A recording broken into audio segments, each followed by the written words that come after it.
Good morning student. आज का अपना टॉपिक है बिजनेस एंड प्रोफेशन।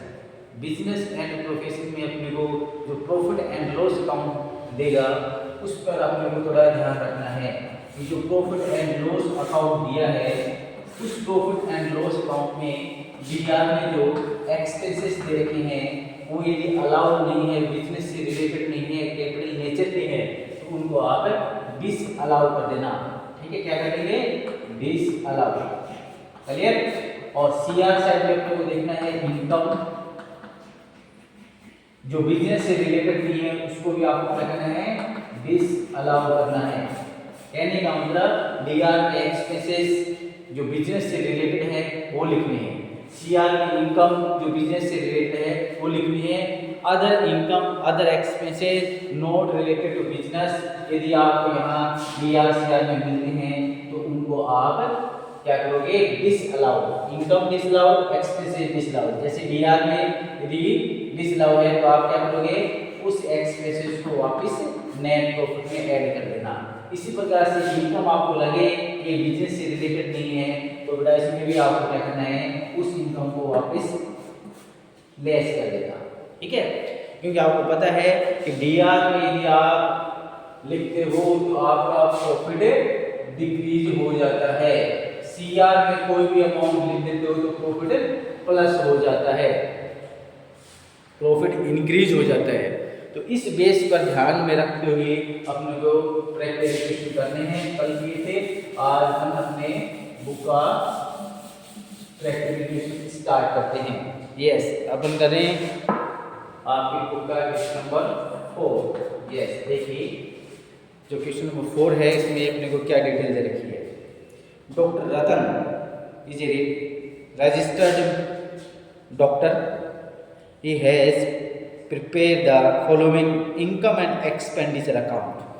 अब आपको मैंने बताया था कि ये बिजनेस एंड प्रोफेशन वाला चैप्टर है, बिजनेस एंड प्रोफेशन है बिजनेस एंड प्रोफेशन में बिजनेस से रिलेटेड भी क्वेश्चन मिलेंगे और प्रोफेशन का मतलब डॉक्टर है, चार्टर्ड अकाउंटेंट है, वकील है, ठीक है, जो एडवाइस देता है, सलाह देता है, उससे संबंधित है। इसलिए बेटा ये पी एंड एल अकाउंट अपने को नहीं दे रखे इसने इस बार अपने को इनकम एंड एक्सपेंडिचर अकाउंट दिया है। तो इनकम एक्सपेंडिचर अकाउंट में भी जैसे ही अपने को काम करना है जैसे पी एंड एल अकाउंट में आप करते हो। यस, देखिए अपने को डॉक्टर रतन की डिटेल बताई है, इनकम और एक्सपेंडिचर उसके बताए हैं। एक्सपेंसेस में देखिए क्या क्या लिखे हुए हैं, हाउस होल्ड एक्सपेंसेस। तो ये आपको पता है कि house hold expenses capital nature के होते हैं, इसलिए इसको आपको यहाँ से हटाना पड़ेगा। अब डीआर में मैंने बता दिया कि एक्सपेंसेस बिजनेस से रिलेटेड नहीं है। ठीक है, डॉक्टर के प्रोफेशन है उसके अकॉर्डिंग नहीं है, इसलिए क्यों नहीं है? क्योंकि ये कैपिटल नेचर का है, इसलिए यहाँ से इसको हटाना पड़ेगा। तो डीआर में यदि गलत है तो अपने को क्या करना है? ऐड करना है, क्योंकि ये बिजनेस इसके बिजनेस के अकॉर्डिंग एक्सपेंसेस नहीं है और इसमें लिख दिया लिखने से आपका प्रॉफिट क्या हो गया? डिक्रीज हो गया, इसलिए आपको क्या करना पड़ेगा? इसको ऐड करना पड़ेगा, हाउस होल्ड एक्सपेंसेस। क्लियर? चलिए आगे बढ़ते हैं अपन। कार परचेज इन जो जुलाई, आपने गाड़ी परचेज की है तो सबको पता है कार परचेज ये क्या है? कैपिटल नेचर है। ठीक है, note revenue expenses, car purchase की है, कैपिटल नेचर का एक्सपेंसेस हो गया, इसलिए इसको भी आपको यहाँ नहीं लिखना था, इसलिए ये जो भी है उसको भी आप क्या करोगे? ऐड करोगे। कैपिटल नेचर का एक्सपेंसेस है ये, इसका बेनिफिट है वो लॉन्ग टर्म तक आपको मिलेगा, इसलिए इसको भी आपको यहाँ से हटाना पड़ेगा, इस पर आपको डेप्रिसिएशन लगाना है। ट्रेवलिंग एक्सपेंसेस पर्सनल बोल रहे हैं तो आपको पता है कि पी एंड एल अकाउंट में तो ओनली बिजनेस से रिलेटेड ही आते हैं, पर्सनल एक्सपेंसेस में नहीं आते हैं, तो इसको भी आपको क्या करना है? यहाँ से हटाना है। क्लियर? चलिए आगे बढ़ते अपन। डोनेशन, तो डोनेशन में कैसा भी हो उसको आपको डिसे अलाउ करना है। इसके बाद इनकम टैक्स पेनल्टी लगी है, ये भी डिसअलाउड करना है। सैलरी आपको दे रखी है तो ये सैलरी आपको बिजनेस से रिलेटेड होती है। ठीक है, गिफ्ट दिया है डॉटर को अपनी पुत्री को गिफ्ट दिया है, ये भी बिजनेस की एक्टिविटी नहीं है, इसलिए इसको भी आपको हटाना पड़ेगा, मतलब ऐड करना है। इसके बाद सर्जरी के इक्विपमेंट खरीदे हैं, डॉक्टर है सर्जरी के लिए इक्विपमेंट खरीदता है, टूल्स खरीदता है, तो वो भी इसकी मशीन है ना औजार है, वो भी क्या है कैपिटल नेचर के, इसको भी डेप्रिसिएशन चार्ज किया जाएगा, इसको भी हटाना है। बुक्स परचेज, इन बुक्स परचेज किए हैं तो डॉक्टर की जो बुक है वो भी एसेट्स मानी जाती है, इसलिए उसको भी डेप्रिसिएशन लगना चाहिए, कैपिटल नेचर बन गया है, इसलिए इसको भी आपको ऐड करना है। एल आई सी पर्सनल होती है, इसलिए इसको भी आपको ऐड करना है। वेल्थ टैक्स भी डिसअलाउड होता है, इसको भी ऐड करना है। इंटरेस्ट ऑन कैपिटल ये भी डिसअलाउड करना है। इंटरेस्ट ऑन कैपिटल आपको पता है कि इंटरेस्ट ऑन जो कैपिटल है वो P&L में नहीं लिखने हैं, तो इसको भी आपको डिसअलाउड करना है। क्लियर। इसके बाद CR साइड में इसकी इनकम देखते हैं। कंसल्ट फीस दे रखी है, ये आपकी अलाउ है क्योंकि ये कंसल्ट का एक काम है। विजिटिंग फीस का मतलब आउटसाइड में जाके दिखता है, तो ये भी इसकी इनकम का एक पार्ट है। फिर लिखते हैं गेन ऑन रेस, ये डिसअलाउड है। सेट्स को सोल्ड किया है, ये डिसअलाउड है। प्रॉफिट किया है शेयर मार्केट से, ये डिसअलाउड है। डिविडेंड ऑन शेयर्स, ये भी डिसअलाउड है। Interest on saving post office, ये भी बेटा डिसअलाउड है। गिफ्ट है फ्रॉम फादर इन लॉ से गिफ्ट मिला है, ये भी डिसअलाउड है। इंटरेस्ट ऑन फिक्स डिपॉजिट, ये भी डिसअलाउड है। बैड डेब्ट रिकवर किया है, बैड डेब्ट रिकवर हुआ है। Not allowed in early year, पिछले वर्षों में इसको बैड डेब्ट नहीं माना है, तो ये भी आपका डिसअलाउड हो गया। नीचे अपने को कहता है डेप्रिसिएशन लगाना है आपको कार और सर्जिकल इक्विपमेंट पर 15%। Compute the his income of profession की इनकम कैलकुलेट करके बतानी है। तो बेटा ये पूरी बात आपको मैंने समझा दी है। अब आप हेडिंग डालते हुए बिजनेस प्रोफेशन की कैलकुलेशन करोगे, जैसे हमने लास्ट क्वेश्चन में की है। Computation of taxable income from business and profession for the assessment year 24-25। ठीक है, ये करके ऐसे करोगे आप, ये कर दीजिए, एक डिटेल का कॉलम बना दीजिए और सबसे पहले आप प्रॉफिट लिखोगे। Net surplus as per income and expenditure account.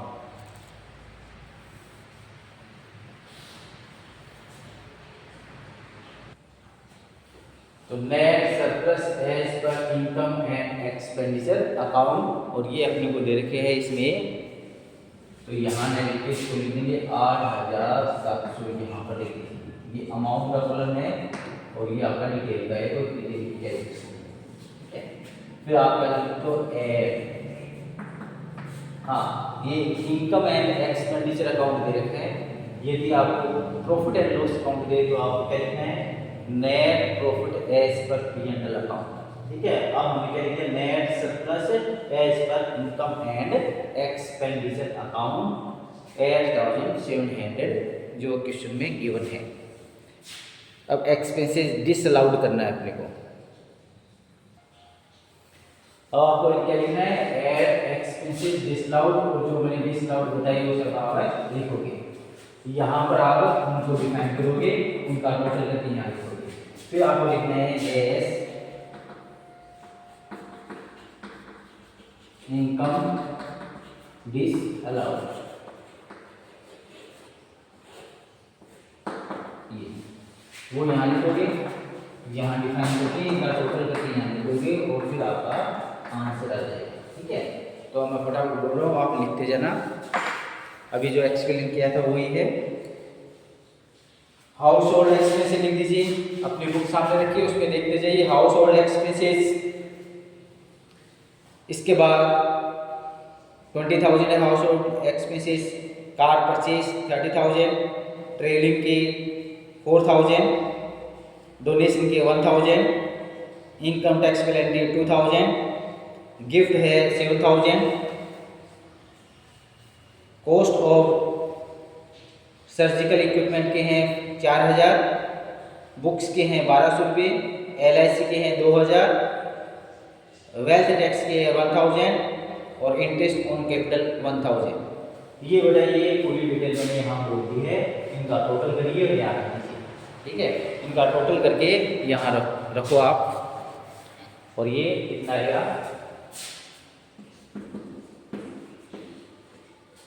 73,200, 73,200 ये इसमें ऐड कर दीजिए, 73,200 ऐड कर दीजिए।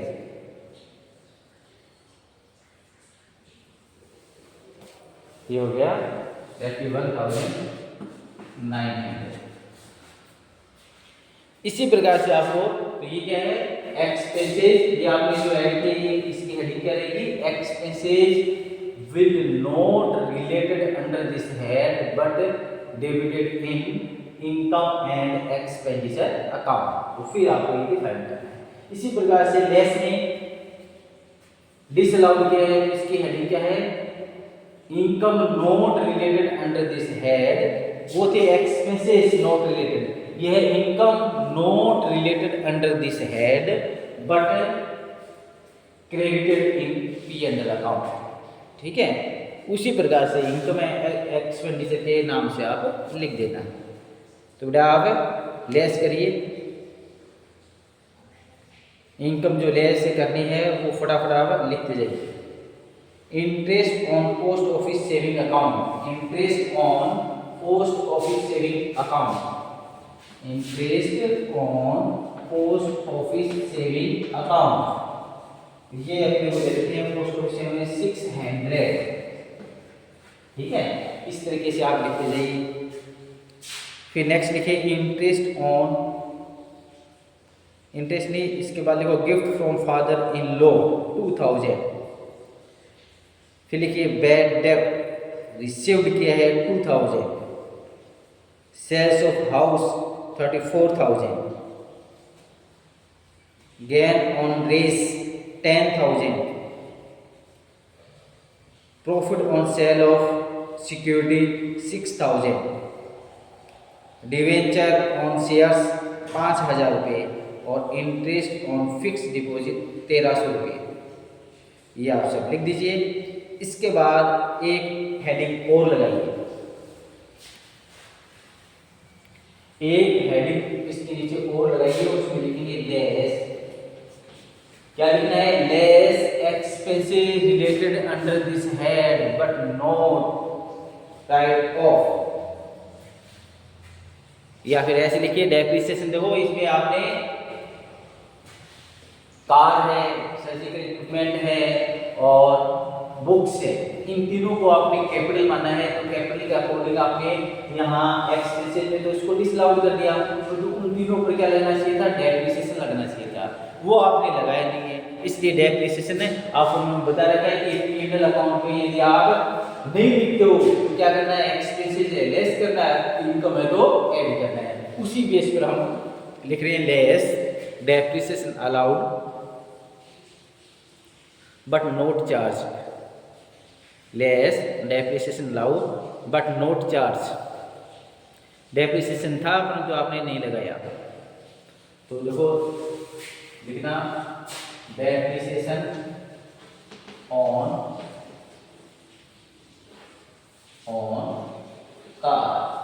कार का डेप्रिसिएशन लगाएंगे। कितना लगाना है, कार की अमाउंट देखेंगे 30,000 रुपये, कार की अमाउंट कितनी है 30,000, 15% चार्ज करना है और डिटेल में लिखना है, ये आएगी 44,500। ठीक है, इसी प्रकार से लिखिए ऑन सर्जिकल इक्विपमेंट, ये 4,000 के 15% 600 रुपये, 4,000 इंटू 15% कर दीजिए 600 रुपये, और ऑन बुक्स 1,200 रुपये के हैं, 40% चार्ज कर दीजिए, 1,200 का 40% 480 रुपये। ये 3 डेप्रिसिएशन आपको और लगाने हैं। ये कार्रवाई करने के बाद, पूरी तीनों की कार्रवाई करने के बाद आप लिखना taxable income from business and profession. ठीक है, taxable income from business and profession 15,420 आना चाहिए आंसर। इसका आंसर कितना आएगा, इसका बेटा आंसर आएगा पूरा, ये इसका आंसर है 15,420। ठीक है, तो ये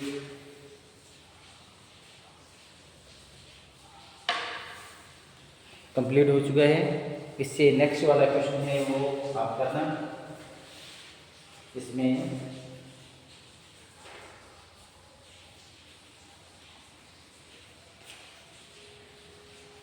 कैश बुक देखिए, कैश अकाउंट बनाता है। इस बार चार्ट सीए का है, चार्ट अकाउंटेंट का, ये डॉक्टर का था। और कैश बुक के अकॉर्डिंग करना है। कैश बुक में थोड़ा करने का तरीका अलग रहता है, वो अपन नेक्स्ट क्लास में करेंगे। आज के इतना काफ़ी है। Thank you.